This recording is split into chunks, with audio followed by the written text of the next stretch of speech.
Assalamualaikum, dear students. How are you?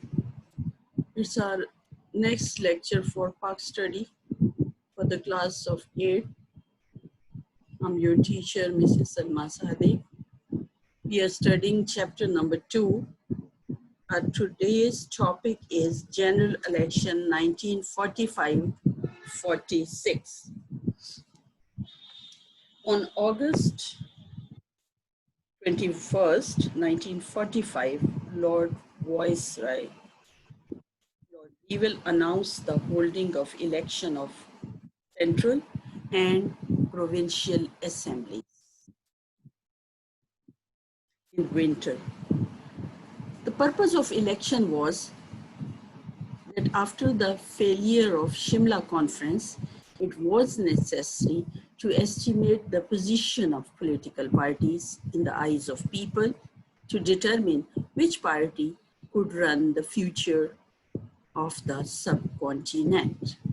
Second, the future of subcontinent was to be decided in the light of the people's mandate in election.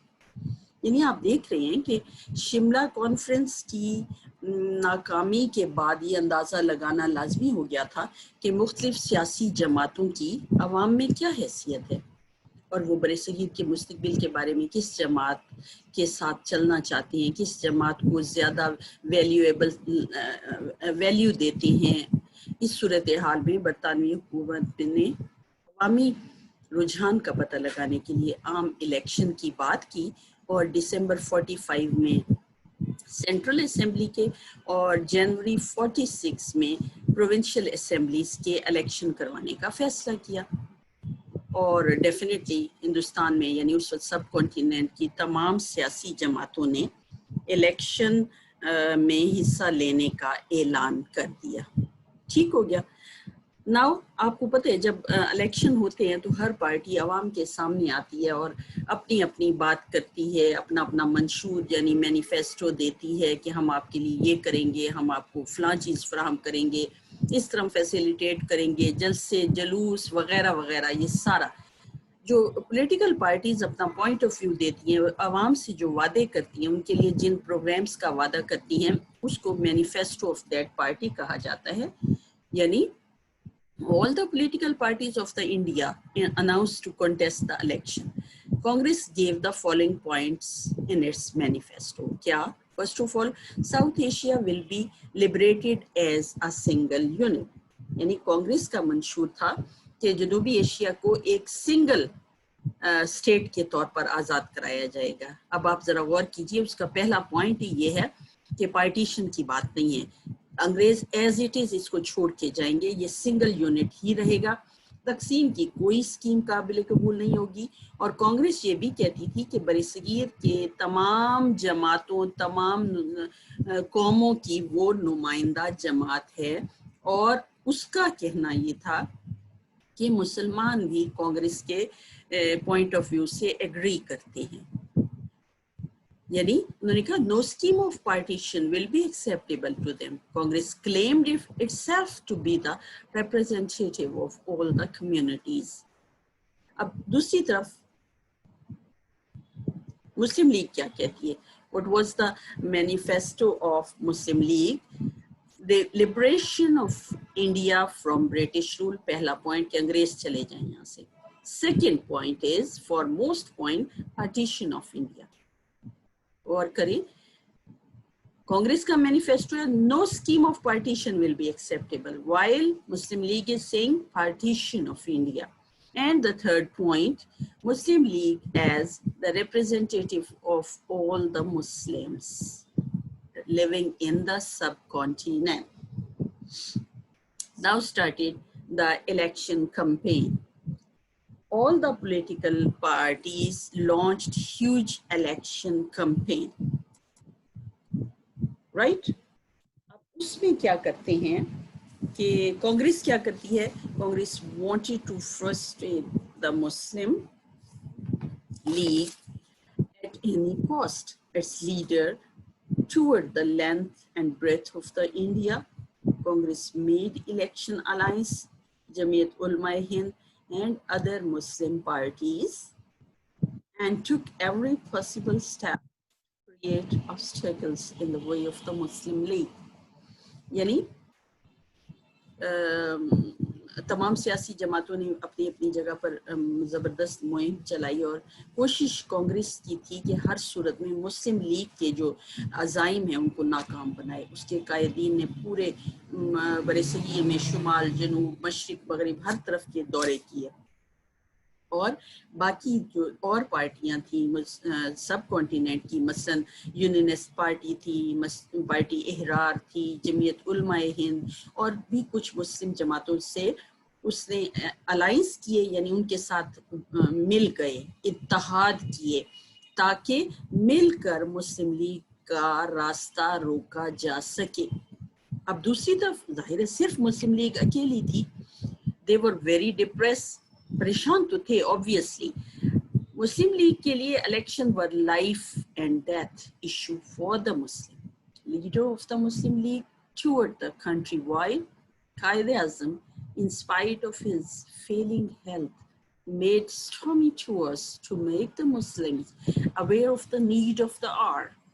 The Muslim League began to gain popularity rapidly. Many Muslim leaders disaffiliated themselves from their political groups and joined Muslim League. The atmosphere echoed with the slogan, लेके रहेंगे पाकिस्तान, बन के रहेगा Pakistan. And Pakistan का मतलब क्या? ला इलाहा इल्लल्लाह, यानी ऐसे नारों से उस वक्त पूरा बरसगीर गूंज रहा था, क्योंकि इंतखाबात मुसलमानों के लिए जिंदगी और मौत का मसला बन गए थे। मुस्लिम लीग के लीडरों ने भी पूरे मुल्क के पूरे सब कॉन्टिनेंट के दौरे किए। इवन कायद-ए-आज़म की सेहत खराब थी, उस वक्त बीमार थे, but in spite of his failing health उन्होंने तूफानी दौरे किए। मुस्लिम लीग तेजी से अपनी मकबूलियत हासिल करने लगी और दूसरी जमातों के बहुत सारे मुसलमान लीडर्स भी अपनी अपनी जमातों को छोड़कर उन्होंने मुस्लिम लीग को ज्वाइन कर लिया था, क्योंकि वो भी मुस्लिम लीग के मैनिफेस्टो से एग्री कर रहे थे। कायद-ए-आज़म ने अपने जलसों में खुल्लम खुला कांग्रेस को चैलेंज किया कि इंतखाबात में मुस्लिम लीग पाकिस्तान के बारे में अपने जो दावा है, डिमांड है, इसको सच्चा साबित करेगी और मुसलमानाने बरसगीर पाकिस्तान तख्लीक करके ही दम लेंगे। मुस्लिम अवाम ने ज़बरदस्त जज्बात का मुजाहिरा किया। मुस्लिम तुलबा भी थे उस वक्त जो मैदान में आ गए। हर तरफ मुस्लिम लीगी कारकुन ग्रुप्स में जलसों में शरीक नजर आते और बात करते नजर आते थे। तो this was the condition of that time कि उस वक्त कैसा माहौल था। Now we will see the results of the election. Following were the results. First of all, in the Federal Assembly, the central legislative election were held in December 45. 30 seats were allocated to the Muslims and the Muslim League won all the seats. यानी 30 की 30 seats मुस्लिम league ने central legislature election में जीत ली। While in provincial assembly, the provincial legislature election were held in 46 January. In all the provincial legislature altogether, total seats in 492 were reserved for the Muslim, and Muslim League captured 428 out of 492. बाकी दूसरी जमातों ने भी जीती, but आप देख लें मतलब मेजॉरिटी 428 492 में से मुस्लिम लीग ने जीती। So what was the conclusion? Muslim league came out victorious. The claim of the Qaid proved true, and absolute majority of the Muslim supported demand of Qaid-e-Azam. Right? यानी election को जब हम उनके नताइज देखते हैं तो हम देखते हैं मरकजी कानून साज असेंबली के इंतखाब जो कि दिसंबर 45 में हुए और इसमें पूरे बरसीर में मुसलमानों के लिए 30 सीट्स थी। तमाम की तमाम 30 सीट्स पर मुस्लिम लीग के उम्मीदवार कामयाब हुए। इस तरह मुस्लिम लीग ने 100% कामयाबी हासिल की।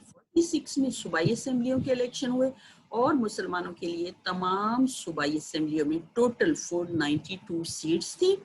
मुस्लिम लीग ने 428 सीटें जीत ली और सूबाई सतह पर भी शानदार फतह हासिल की। कई सियासी जमातों ने कांग्रेस की हिमायत की थी। मुस्लिम लीग ने इन सब की जो है ना इन सब को शिकस्त दे दी। इंतखाबी नताइज ने पाकिस्तान की बुनियाद मजबूत कर दी। अब पाकिस्तान को बनने से दुनिया की कोई ताकत रोक नहीं सकती थी। अब आप जरा गौर करें कि अंग्रेजों ने ये इलेक्शन क्यों करवाए थे। वायसराय लॉर्ड वीवल ने, उसका पर्पस ही यही था कि जाना जा सके कि फ्यूचर में क्या प्लान हम अडॉप्ट करें, कौन सा तरीक़ाकार अडॉप्ट किया जाए। कि कांग्रेस चाहती है कि पार्टीशन ना हो, मुसलमान चाहते हैं पार्टीशन हो जाए, फिर हुकूमत कौन सी पार्टी करेगी वगैरह वगैरह। यानी ये ऐसी क्वेश्चंस थे जिनका फैसला करना, जिनका रिजल्ट उनके सामने नहीं था। उन्होंने सोचा इलेक्शन करवा के तो देख लिया जाए अवाम का मूड क्या है, यहाँ के पीपल ऑफ द सब कॉन्टिनेंट का, उसके मुताबिक फैसला किया जाए। और इलेक्शन के रिजल्ट्स ने शो कर दिया कि अवाम क्या चाहते हैं और इस तरह से ये मैटर जो है वो रिजॉल्व हो गया। और मुस्लिम लीग जब जीत गई तो उसके बाद वाज़े नज़र आ रहा था कि मुसलमान partition of the subcontinent और मेकिंग ऑफ पाकिस्तान से किसी सूरत पीछे नहीं हटेंगे। That's all for today. Okay dear students, take care. अल्लाह हाफिज़।